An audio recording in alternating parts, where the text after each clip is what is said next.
ሁሊዮ የ14 ዓመት ልጅ ነው፣ ግን ቤት የለውም፣ የሚተኛበት አልጋም የለውም። ብዙዎቹን ቀናቶቹንም ምግብ አያገኝም። የሚኖረውም ጩኸት በበዛበት ትልቋ የአቡጃ ከተማ ጎዳናዎች ላይ ነው። በየቀኑም የሚለብሰው አንድ አይነት ልብስ ነው፣ የተቀዳደደ ያደፈና ያረጀ። እግሩም ሁልጊዜ ባዶውን ነው። ለመኖር ሁሊዮ የተጣሉ ሃይላንዶችን፣ የብረት ቁርጥራጮችን ከቆሻሻ መጣያዎች ላይ ይለቃቅማል። ከዛም በትልቅ ጆንያ ውስጥ ይጨምራቸውና በጥቂት ሳንቲሞች እንደሚሸጣቸው ተስፋ በማድረግ ሲዞር ይውላል። አንዳንድ ጊዜ እድል ይቀነዋል። አንድ ደግ ሰው ያገኘውና 5 ነያራ ይሰጠዋል። ሌላ ጊዜ ሰዎች ሂድ ከዚህ አንተ ቆሻሻ፣ ገበያውን አገማኸው በማለት ይጮሁበታል። ነገር ግን ሁሊዮ መቼም ተስፋ አይቆርጥም። ሆዱ ትልቅ ጩኸት እያሰማው ቢሆን እንኳ፣ ቀኑን ሙሉ ምግብ ሳይበላ ቢውል እንኳ ተስፋ ቆርጦ አይቀመጥም። ውድና የተከበራችሁ ተመልካቾቻችን እንደተለመደው ይህንን ቪዲዮ ከየት ሆናችሁ እየተመለከታችሁና በስንት ሰዓት ላይ ያያችሁን መሆናችሁን በኮሜንት ላይ ጻፉልን። ቪዲዮውንም ላይክ እና ሼር አድርጉ። ለቻናሉም አዲስ ከሆናችሁ ሰብስክራይብ ማድረግ እንዳትረሱ። እንቀጥል። የዛን ዕለት ጠዋት ፀሐይዋ ብሩህና ሞቃት ሆና ወጥታለች። ሁሊዮ ተኝቶ ከነበረበት ቀዝቃዛ አስፋልት ላይ ነቃ። ጀርባውን እያመመው ነው። ከንፈሩም ደርቋል። ከትናንት ጀምሮ ሆዱ ባዶውን ነው። ጠርሙሶችንና ቁርጥራጭ ብረቶችን የሚሰበስብበትን ጆንያ አንስቶ መሄድ ጀመረ። ቀስ በቀስ እግሩን ድካም ተሰማው። ሁሊዮ በአቧራማው መንገድ ላይ እየሄደ በቦዮችና በቆሻሻ መጣያ በርሚሎች ላይ የወዳደቁ ጠርሙሶችንና ቁርጥራጭ ብረቶችን ፈለገ። 2 የተሰበሩ ጠርሙሶችንና አንድ የተጣመመ ማንኪያ፣ ጥቂት የብረት ቆርቆሮዎችን አገኘ። ትንሽ ፈገግ አለና ጆንያው ውስጥ ጨመራቸው። ምናልባት ዛሬ ምግብ ለመግዛት የሚያበቃ ያህል ገንዘብ ላገኝ ይችል ይሆናል ሲል ለራሱ አንሾካሾከ። ብዙም ሳይቆይ የገበያ ስፍራው ደረሰ። የገበያ ስፍራው በጩኸት ተሞልቷል። ሴቶቹ ዋጋ በመጣራት እየጮሁ ነው። ወንዶቹ ኩርኩር ጋሪ እየገፉ ነው። ልጆች ቁራሽ ዳቦ በእጃቸው ይዘው ከላይ ታች እየተሯሯጡ ነበር። ሁሊዮ ወደ መጀመሪያው ሱቅ በመሄድ ረጋ ብሎ አክስቴ እባክሽን የማትፈልጊው ጥቂት ምግብ ይኖርሻል አላት። ሴትዮዋ በፍጥነት ፊቷን አዙራ ሂድ ከዚህ ለለማኞች የማበስል ይመስልሃል ስትል አንባረቀችበት። ቀስ እያለ ወደ ኋላ ፈገፈገ። ከዛም ቲማቲም ወደምትሸጠው ቀጥላ ያለችው ሴት ዘንድ ሄደ። ትንሽ ዳቦ ይኖርሻል አክስቴ? ፍርፋሪ እንኳ ቢሆን ችግር የለውም ሲል ጠየቃት። እንዳልተፈጠረ ሁሉ ነበር ችላ ያለችው። ሁሊዮ በየሱቁ እየዞረ ጠየቀ። ማንም ቀና ብሎ ያየው አልነበረም። አንዳንዶች በቁጣ እጃቸውን በማወናጨፍ አባረሩት። ሌሎቹ ፊታቸውን ብቻ በማዞር መልስ ሰጡት። ሆዱን አመመው፣ አይኑን አቃጠለው፣ ግን አላለቀሰም። ከዛም ከአንድ የሙዝ መሸጫ አጠገብ የተጠበሰ በቆሎ የሚበሉ ልጆችን ተመለከተ። ከመሃላቸው አንዱ ልጅ በእጁ የያዘው ዳቦ ወደቀበት፣ እናም አላነሳውም። ሁሊዮ ልጁ እስኪሄድለት ድረስ ጠበቀ። ከዛም ቀስ እያለ አጎነበሰና የወደቀውን ዳቦ አነሳው። በካኔቴራውም አቧራውን ጠረገው። የምግቡ አይነት አላሳስበውም፣ ብቻ ሆዱ አንዳች የሚበላው ነገር አስፈልጎታል። ግን ከመብላቱ በፊት በአጠገቡ የሚያልፍ ውሻ ከእጁ ላይ አፈፍ አድርጎ ይዞበት ሄደ። ሁሊዮ በዝምታ ውስጥ ሆኖ ከአንድ የእንጨት ሱቅ ስር ተቀመጠ። እጆቹን በጉልበቱ ላይ ጠምጥሟል። ለመረጋጋት ሞከረ። ምናልባት ቆሼው ዛሬ ሊመግበኝ ይችላል አለ በለሆሳስ ድምፅ ለራሱ። ከዛም ከተቀመጠበት ተነስቶ በአቅራቢያው ወዳለው ሬስቶራንት ሄደ። በየቀኑ ትራፊ ምግቦች ወደሚጣሉበት ስፍራ። የምግቡ ጠረን ጠንካራ ነው። ዝንቦቹም ብዙ ናቸው። ግን ለጁሊዮ ይህ ተስፋ ነበረ። ክዳኑን በመክፈት በጥንቃቄ የቆሻሻ ማጠራቀሚያውን ቆፈረው። ሳህኖችንም ፈለገ። በመጨረሻ አገኘው። በትንሽ ሳህን ውስጥ ሩዝና ባቄላ አገኘ። ብዙም ቆሻሻ የሚባልም ብዙም የተበላሸ የሚባል አይነት አይደለም። ልቡ በደስታ ዘለለች። አመሰግናለሁ ጌታዬ ሲል አንሾኳሾከ። ሳህኑን ወስዶ ከሚያንጠባጥብ ቧንቧ ስር አጠበው።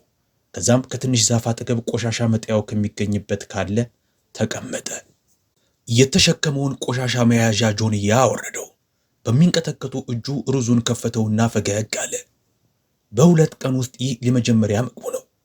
አንድ ማንኪያ ሞልቶ ወደ አፉ ላከው። በዚህ ጊዜ ግን ከቆሻሻ መጣያው ኋላ ድምፅ ሰማ። ልክ የሆነ ሰው ሲወድቅ የሚፈጥረው አይነት ዘጭ የሚል አይነት ድምፅ ነበር የሰማው። ቀና ብሎ ተመለከተ። መሬት ላይ የወደቀች ሴት ተመለከተ። ልብሷ አቧራ ጠጥቷል። ፊቷም በላብ ረጥቧል። ሆዷን ይዛለች። እርጉዝ ነበረች። ጁሊዮ ልጎርስ ያለውን ማንኪያውን ጣለው። ልቡ በብርቱ መምታት ጀመረ። ከተቀመጠበት ተነስቶ ከቆሻሻ መጣያዋ አጠገብ የተጋደመችው ሴት ጋር እየሮጠ ሄደ። አይኖቿ ተጨፍነዋል። እጇም እየተንቀጠቀጠ ነው። ሆዷም ገፍቷል፣ በጣም ገፍቷል። ለቀናቶች ምግብ የበላችም አትመስልም። እመቤት ደህና ነሽ ሲል ሁሊዮ ጠየቀ። ከአጠገቧ ተንበርክኮ አልመለሰችለትም። ሁሊዮ ዙሪያውን ቃኘ። ገበያው አሁንም በሥራ ጥድፊያ ላይ ነው። ከመንገዱም ተሻግሮ ነው፣ ግን ማንም ሰው የሚያይ አልነበረም። ስትወድቅ ያያት ሰው አልነበረም። ደንታም የሰጠው የለም። ሁሊዮ እጇን ያዛት። ቀዝቃዛ ነበረ። በእጁ የያዘውን ሩዝ ተመለከተ። ያለው ብቸኛ ምግብ ይህ ነው። በድጋሚ ሴትየዋን ተመለከታት። ከንፈሯ ደርቋል። ሆዷም የተወጠረ ይመስላል። በውስጧ ያለው ልጅ እየተንቀሳቀሰ አይደለም። ውሳኔ ወሰነ። ሁሊዮ ምግቡን ወደ አፏ አስጠጋላት። ቀስ እያደረገ አጎረሳት። እባክሽን ብይ እመቤት፣ ትንሽም ቢሆን መብላት አለብሽ አላት በለሆሳስ ድምፅ። ሴትየዋ ቀስ በቀስ አይኖቿን ገለጠች። እንባዋ በጉንጮቿ ላይ ፈሰሱ። የሁሊዮን ፊት ተመለከተች። አቧራ የጠጣ የደከመው ያላበው በእጁ የያዘውን ምግብ በአይኖቹ ውስጥ ያለውን ደግነት አየች። ለምንድን ነው የምትረዳኝ ስትል አንሾካሾከች። ሁሊዮ ትንሽ ፈገግታ አሳያት። ምክንያቱም የረሃብን ስሜት ስለማውቀው። ትናንት ማንም አልረዳኝም፣ ግን እኔ ልጅሽ እንዲሰቃይ አልፈልግም። ሴትየዋ አለቀሰች፣ በላች፣ ቀስ እያለች እየተሰቃየች። ሁሊዮ እንድትቀመጥ ረዳት። በከናቴራው ጠርዝ ግንባሯን ጠረገላት። በተሻለ ሁኔታ መተንፈስ ጀመረች። ሰውነቷን መንቀጥቀጥ አቆመ። ከጥቂት ደቂቃዎች በኋላ በድጋሚ ተናገረች። ስሜ ነታሻ ይባላል። ሁሊዮ ጭንቅላቱን ነቀነቀ። እኔ ሁሊዮ እባላለሁ። ተመለከተችውና በድካም ፈገግ አለች። ሁሊዮ ጥሩ ልብን ያለ፣ አሁንም ድረስ የሚያስጨንቀው ሰው ያለ አይመስለኝም። ወደ ያዘችው ትንሽ ቦርሳ እጇን ልካ አንድ የተጣጠፈ ካርድ አወጣች። ይህንን ያዝ፣ የቢዝነስ ካርዴ ነው። አንድ ቀን እርዳታ ካስፈለገ ፈልገህ አግኘኝ። ሁሊዮ ካርዱን ወስዶ ተመለከተው። ሁሉንም ቃላቶች ማንበብ አልቻለም፣ ግን ስሟን አይቶታል። ነታሻ የሚለውን። እንድትቆም ረዳት። በአንድ እጇ ሆዷን፣ በአንድ እጇ የእርሱን ክንድ ይዛ ከተቀመጠችበት ቀስ እያለች ተነስታ ቆመች። አመሰግናለሁ ሁሊዮ አለች። ከዛም ቀስ እያለች ወደ መንገዱ ሄደች። በሕዝቡ መሃል ገብታ እስክትሰወር ድረስ ሁሊዮ ቆሞ ከኋላ ተመለከታት። ከዛም በእጁ ላይ ያለውን ባዶ ሳህን ተመለከተ። ምንም የቀረ ምግብ አልነበረም። ሆዱ አሁንም ባዶ ነው፣ ግን ልቡ ሙሉነት ተሰምቶታል። ምናልባት ዛሬ ትክክል የሆነ ነገር ፈጽሜያለሁ ሲል ለራሱ አንሾካሾከ። ከዛም ጆንያውን አንስቶ ወደ መንገዱ ተመልሶ ገባ። ወደ ሕይወቱ ተመለሰ። ወደ ረሃቡ ተመለሰ። ለመትረፍ ወደሚያደርገው የሕይወት ትግሉ ተመልሶ ሄደ። ግን በዚህ ጊዜ በኪሱ ካርድ፣ በልቡ ተስፋ ይዞ ነበር። ከ3 ወር በፊት ይህ ክስተት በገበያ ስፍራው ላይ ከመፈጠሩ ከ3 ወራቶች ቀደም ብሎ ነታሻ ደካማ ሆና በገበያ ስፍራው ላይ ከመውደቋ በፊት ሌላ ሰው ነበረች። በአቡጃ ከተማ ውስጥ አሉ ከሚባሉ ጥቂት ሀብታሞች መሃል የአንዱ ሚስት ነበረች። ባሏ ሚስተር ኦቢና በጣም የታወቀ ኃይለኛ ቢዝነስማን ነበረ። ሕንፃዎች፣ መኪናዎችና ኩባንያዎች አሉት። ሰው በሞላበት ክፍል ውስጥ ሲገቡ ሰዎች ቆመው ነበር በአክብሮት የሚቀበሏቸው። መናገር ሲጀምሩ ሌሎች የሚያዳምጧቸው ሰው ነበሩ። ግን ገንዘብ ሁልጊዜ ደስታ ይዞ አይመጣም። መጀመሪያ ፍቅራቸው ጠንካራ ነበረ። አብረው ይጓዛሉ፣ ይስቃሉ፣ ይጫወታሉ። አንድ ላይም ህልሞችን ያልሙ ነበረ። ነገር ግን ቀስ በቀስ ሁሉም ነገር መለወጥ ጀመረ። ኦቢና በጣም በሥራ መወጠር፣ በጣም መቀዝቀዝ፣ በጣም መኩራት ጀመረ። አንድ ቀን ነታሻ ፍጹም የሰበራትን እውነት አወቀች። ሌላ ሴት ነበረችው። በሌላ ከተማ ውስጥ በሚስጥር ቤተሰብ ነበረው። በጠየቀችው ጊዜ አልካደም። ቀለል አድርጎ ያላት እኔ ብዙ ፍላጎቶች ያሉኝ ሰው ነኝ፣ ካልተመቸሽ ንኪው። የናታሻ ልብ ተሰበረ። በሙሉ ልቧ ታፈቅረው ነበረ። ሕይወቷን ሁሉ የገነባችው በእሱ ዙሪያ ነበር። ግን አሁን ምንም እንዳልሆነች ሁሉ ከመጤፍ አልቆጠራትም። ቤቱን ለቃ ስትወጣ የ2 ወር እርጉዝ ነበረች። ከቤቱ ይዛ የወጣችውም የእጅ ቦርሳዋንና እንባዋን ብቻ ነበር። ሹፌር የለም፣ ገንዘብ የላትም፣ ጥበቃም የለም። ስልኳም ጠፍቶ ነበር። የባንክ ሂሳቧም እንዳይንቀሳቀስ ተደርጎ ነበር። ምንም አልነበራትም። በውስጧ እያደገ ያለው ልጅ ብቻ። ለቀናቶች ከአንድ መንገድ ወደ ሌላው መንገድ እያለች ስትዞር ዋለች። ጠንካራ ሆናም ለመቆየት ሞከረች። ግን አንድ ቀን ከሰዓት ረሃቡ ሲበረታባትና እግሯም እርሷን መሸከም ሲያቅተው ከአንድ ሬስቶራንት ኋላ ካለ የቆሻሻ ማጠራቀሚያ አጠገብ ወደቀች። ከእንግዲህ እመቤት ነታሻ አልነበረችም። የደከማት ብቸኛ የሆነች የተረሳች የራባትና እርጉዝ ሴት ብቻ ነበረች። ከ6 ዓመታት በኋላ በርካታ ዓመታቶች አለፉ። ሁሊዮ የበፊቱ ትንሽ ልጅ አይደለም። አሁን ወጣት ሆኗል፣ ግን አሁንም የሚኖረው ጎዳና ላይ ነው። ረጅም ሆኖ አድጓል። ፊቱም የበለጠ ስል ሆኗል፣ ግን ሕይወቱ ብዙም አልተቀየረም። አሁንም ጆንያ ይሸክማል። አሁንም ጠርሙሶችንና ቁርጥራጭ ብረቶችን ይለቅማል። አሁንም በቀዝቃዛ ምሽቶች ከድልድይ ስር ያድራል። አንዳንድ ቀኖች የተሻሉ ናቸው። በቂ ዳቦና ባቄላ ለመግዛት የሚያበቃውን ያህል ያገኛል። ሌላ ቀን ደግሞ ከጠዋት እስከ ማታ ሆዱ ባዶውን ያድራል። ግን ሁሊዮ አማሮ አያውቅም። አሁንም ልጆችን ሲያልፉ ፈገግ ይላል። ያገኘውንም ትንሽ ነገር ለመንገድ ውሾች ያጋራል። በኪሱ ውስጥ አሁንም ያንን ማስታወሻና የቢዝነስ ካርድ ይዟል። ናታሻ የሚለው ስም አሁንም በላዩ ላይ አለ።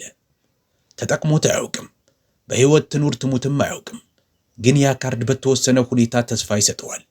አንድ ቀን ከሰዓት ፀሐይዋ ሞቃት ነበረች። መንገዱም በሥራ ጥድፊያ ተዋክቧል።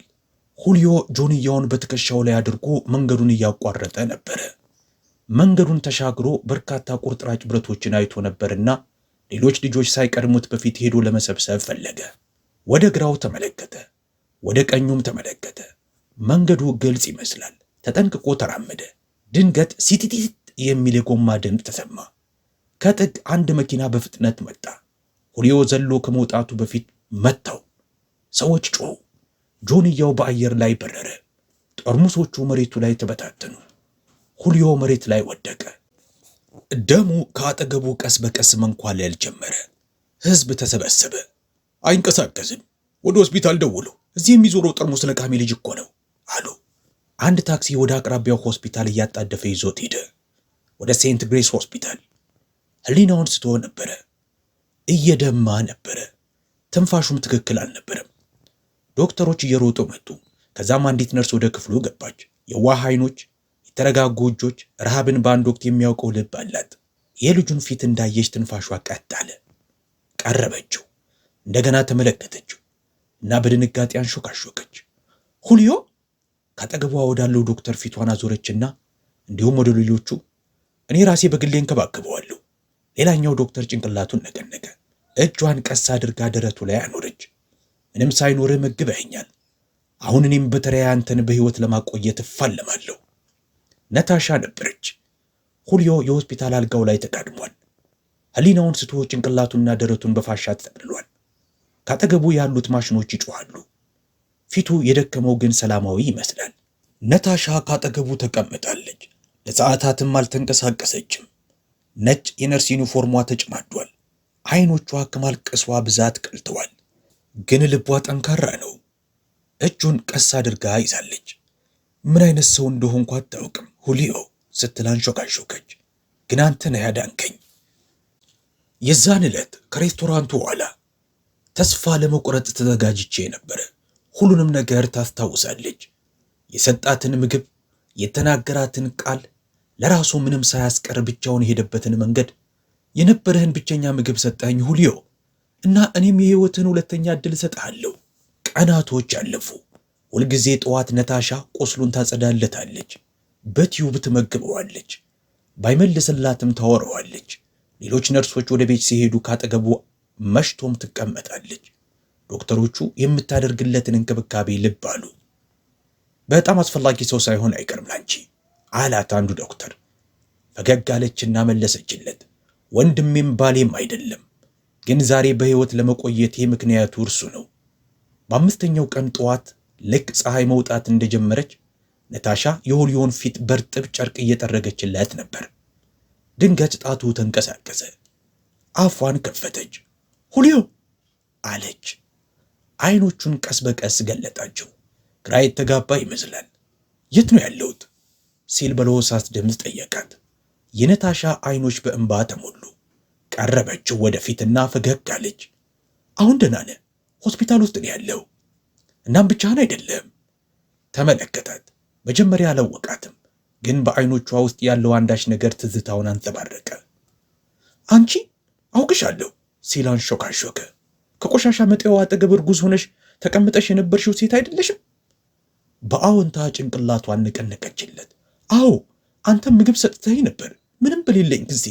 በፍጹም ረስቼ አላውቅም ሁሊዮ እንባው በጉንጮቹ ላይ ፈሰሱ። በዓመታት ውስጥ ለመጀመሪያ ጊዜ የሚጨነቅለት ሰው አገኘ። ለመቀመጥ ሞከረ፣ ግን ቀስ አድርጋ አስቆመችው። አትንቀሳቀስ፣ እረፍት ብቻ አድርግ፣ ሁሉንም ነገር እኔ ጨርሰዋለሁ። ሁሊዮ በድጋሚ አይኖቹን ጨፈነ። ከስቃዩ በመነጨ ሳይሆን ከሰላሙ በመነጨ። የዛን ዕለት የጎዳና ልጅነት ስሜት አልተሰማውም። ሰው የመሆን ስሜት ነበር ያደረበት። ሁሊዮ ለ2 ተጨማሪ ሳምንታቶች በሆስፒታሉ ውስጥ አሳለፈ። በየቀኑ ልታየው ነታሻ ትመጣለች። ትኩስ ሾርባ፣ ንጹሕ ልብስና ረጋ ያለ ፈገግታ ይዛለት ትመጣለች። አይኑን በገለጠ ቁጥር ከአጠገቡ አያጣትም። ካልጋው አጠገብ ተቀምጣ በተረጋጉት አይኖቿና በለሆሳስ ድምጿ እያወራችው ትውላለች። ሁሊዮ በሰውነቱ በአካሉ ብቻ ሳይሆን በልቡም እየዳነ ነበረ። አንድ ቀን ጠዋት ዶክተሩ ሁሊዮ አሁን አንተ ጠንካራ ነህ፣ ለመሄድ ትችላለህ። በሆስፒታል አልጋው ላይ ተቀመጠ። ምን እንደሚል እርግጠኛ አይደለም። ግን የት ሄዳለሁ ሲል አንሾከሾከ። ካሴታ እጆቹን ወደ ታች ተመለከተ። ቤተሰብ የለውም፣ ቤት የለውም፣ ገንዘብ የለውም፣ ምንም ነገር የለውም። ነታሻ ወደ ክፍሉ በትንሽ እሽግ ምግብ ይዛ ገባች። ፊቱን አይታ ፈገግ አለች። መጨነቅ የለብህም አለች። ከኔ ጋር ትመጣለህ። ሁሊዮ ቀና ብሎ ተመለከታት። ግራ ተጋብቷል። ወዴት? ወደ እኔ ቤት ስትል መለሰችለት። የዛን ዕለት ማታ ነታሻ በትንሽ ታክሲ ይዛው ሄደች። በሥራ ጥርፊያ የተሞላውን መንገድ፣ ረጃጅም ሕንፃዎቹንና ጸጥ ያሉ ሰፈሮችን አልፈው በመጨረሻ ቀለል ያለች ግን ንጹሕ አፓርትመንት ደረሱ። መስኮቱ ላይ አበባዎች አሉ። ልጆች በቅጥር ግቢው ውስጥ ይጫወታሉ። ሁሉም ነገር ሰላማዊ ይመስላል። ሁሊዮ ቀስ እያለ ወደ ውስጥ ገባ። ይህም በመሰለ ቤት ውስጥ ኖሮ አያውቅም። ዙሪያውን ቃኘ። በጽዳትና በስርዓት የተዘጋጁ ወንበሮች፣ ትንሽ የመመገቢያ ጠረጴዛና ከኩሽናው የሚመጣ ትኩስ የሩዝ ሽታ አፍንጫው ደረሰ። ነታሻ ፈገግ አለችና አሁን ይሄ የአንተን ቤት ነው አለችው። ከዛም ትንሽ ልጅ ከመኝታ ቤቱ እየሮጠች መጣች። ትልልቅ አይኖች፣ አጭር የተጠቀለለ ፀጉርና ሰፊ ፈገግታ ይታይባታል። ማሚ ማን ነው ይሄ ስትል ጠየቀች፣ ከነታሻ ሆላ ተደብቃ። ነታሻ ተንበረከከችና ልጅቷን ወደ ራሷ አቅርባ ያዘቻት። ይሄ ሁሊዮ ነው አለቻት። ከረጅም ጊዜ በፊት አንቺ ከመወለድሽ በፊት ሁሊዮ ሕይወትሽን አድኖታል። ልጅቷ ተመለከተችውና እያፈረች ፈገግ በማለት አመሰግናለሁ አለች በለሆሳስ ድምፅ። ከዛም አቀፈችው። የሁሊዮ እጆች ተንቀጠቀጡ ልጅቷን እንደያዛት። ነታሻን ተመለከታት። ያኔ አርግዝሻት የነበረችዋ ልጅ ናትቺ? ጭንቅላቷን ነቀነቀች። አሁን ስሟን ዙሪ ብያዋለሁ። በሰዋሃሊ ቋንቋ ቆንጆ ማለት ነው። ዛሬ እሷ በሕይወት ያለችው ባንተ የተነሳ ነው። ሁሊዮ መናገር አልቻለም። አይኖቹ በእንባ ተሞሉ። በዓመታት ውስጥ ለመጀመሪያ ጊዜ አልጋ ላይ ተኛ። የዛን ዕለት ማታ ከላዩ ጣራ ካለው ቤት ውስጥ አደረ። በሆዱም ምግብ አለ፣ በክፍሉ ውስጥ ፍቅር። ሳምንታቶች አለፉ። ሁሊዮ ከናታሻና ከትንሿ ዙሪ ጋር ቆየ። እያንዳንዱን ቀን ቤቱን ለማጽዳት ይረዳችዋል፣ ሰሃን ያጥባል፣ እናም ወደ ገበያ ይሄዳል። እንደገና ሳቀ፣ በደንብም ተመገበ። የዙሪን የትምህርት ቤት መጽሐፎች በመጠቀም ማንበብና መጻፍም ተማረ። ነታሻ ጥረቱን ተመልክታ አመነችበት። አንድ ቀን ጠዋት ሁሊዮ አንድ ጓደኛዬን እያናገርኩት ነበረ። ተረፈ ምርትን ወደ ምርትነት የሚቀይር ካምፓኒን ያስተዳድራሉ። ሥራ ሊሰጡ ተስማምተዋል። ጠርሙሶችን፣ የውሃ መያዣ ሃይላንዶችን የመለየትና የማስተካከል ሥራ። ሁሊዮ ሊያምን አልቻለም። እውነተኛ ሥራ ሲል ጠየቀ። ፈገግ አለች። አሁን እናም በሚቀጥለው ሳምንት ነው የሚጀምረው። በድጋሚ እንባው በጉንጮቹ ላይ ፈሰሱ፣ ግን በዚህ ጊዜ የደስታ እንባ ነበሩ። አመሰግናለሁ ነታሻ አላት። ሕይወቴን ብቻ አይደለም ያዳንሽው፣ የምኖርበትንም ምክንያትን የሰጠሽኝ። አሁን ሁሊዮ ሁልጊዜ ጠዋት በዓላማ ሆኗል ከእንቅልፉ የሚነሳው። ንጹሕ ሸሚዝ ለብሶ ወደ ሥራ ይሄዳል። ከነታሻና ከዙሪ ጋር በአንድ ጠረጴዛ ቀርቦ ይመገባል። ከእንግዲህ ከድልድይ ሥራ አይተኛም። ከእንግዲህም ጠርሙስ ሰብሳቢው ልጅ አይደለም። አሁን የወደፊት ተስፋ ያለው ወጣት ሁሊዮ ሆኗል። ስለዚህ ውድ ተመልካቾቻችን አንዳንድ ጊዜ ምንም የሌላቸው ሰዎች ናቸው አብዝተው የሚሰጡት። እናም አንዳንድ ጊዜ አንድ የደግነት ትንሽ ተግባር ልክ እንደ ተአምር ሆኖ ከብዙ ዓመታት በኋላ ሊመለስ ይችላል። ማንንም ሰው ዝቅ አድርጋችሁ አትዩ። ዛሬ የረዳችሁት ሰው ምናልባት ነገ ሕይወታችሁን የሚያድነው ሰው ሊሆን ይችላል። ይህ ታሪክ ልባችሁን ከነካው ቪዲዮውን ላይክ፣ ሐሳባችሁንም ኮሜንት ላይ አስፍሩልን። ተስፋ ለሚያስፈልገው አንድ ሰውም አጋሩት። ለሚያነቃቁና ሕይወትን ለሚቀይሩ ሌሎች እውነተኛ ታሪኮች ቻናሉን ሰብስክራይብ አድርጉ። እስከ መጨረሻው ያያችሁትም ጨርሰናል ብላችሁ ጻፉልን። ስለምትከታተሉን እናመሰግናለን። በሌላ እናንተን በሚመጥን ድንቅ ታሪክ እስከምንገናኝ መልካም ጊዜ